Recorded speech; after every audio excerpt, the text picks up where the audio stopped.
இன்னைக்கு என்ன வீடியோ பார்க்க போறோங்கன்னா, சூப்பரான எல்இடி வீடியோ தாங்க பார்க்க போறோங்க. என்னோட அம்மா வீட்டுக்கு போயிருந்தேன். அப்பா எல்இடி அடிக்கலாம்னு சொல்லிட்டு வெள்ளம் நுணுக்க ஆரம்பிச்சிட்டாரு. நானும் எள்ள கிளீன் பண்ணி வச்சிருந்த எள்ள வறுக்க ஆரம்பிச்சிட்டேன்.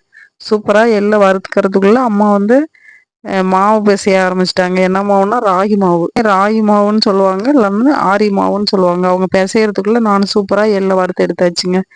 எடுத்துட்டு அம்மா வந்து ரொட்டி சுடுறதுக்கு ஆரம்பிச்சிட்டாங்க.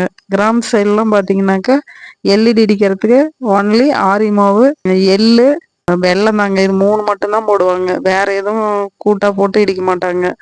இந்த இந்த மாதிரி செஞ்சு பார்த்தீங்கன்னா சூப்பரா டேஸ்ட்டா இருக்கும்.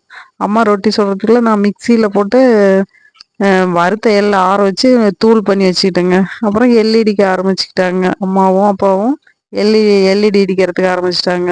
ராகி மாவுல சுட்ட ரொட்டி போட்டு நல்லா இடிச்சு எடுத்துக்கிட்டு நம்ம நுணுக்கி வச்சு எள்ளு தூளை போட்டு வெள்ளத்தை போட்டு இடிச்சா சூப்பரா எல்இடி சூப்பரா ரெடி ஆயிருங்க. உரல் இடிச்சது டேஸ்டா இருக்கும்.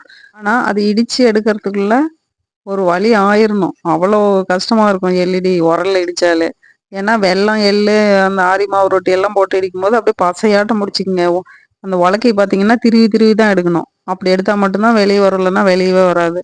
அவ்வளோ கஷ்டப்பட்டு இடிச்சா சாப்பிட்றதுக்கு செம்மையா இருக்கும் டேஸ்டா. இப்படிதாங்க எல்இடி இடிக்கிறது. எல்இடி இடிச்சு எடுத்துட்டு கிளம்பியாச்சுங்க. ஓகேங்க, அடுத்த வீடியோவில் பார்க்கலாம்.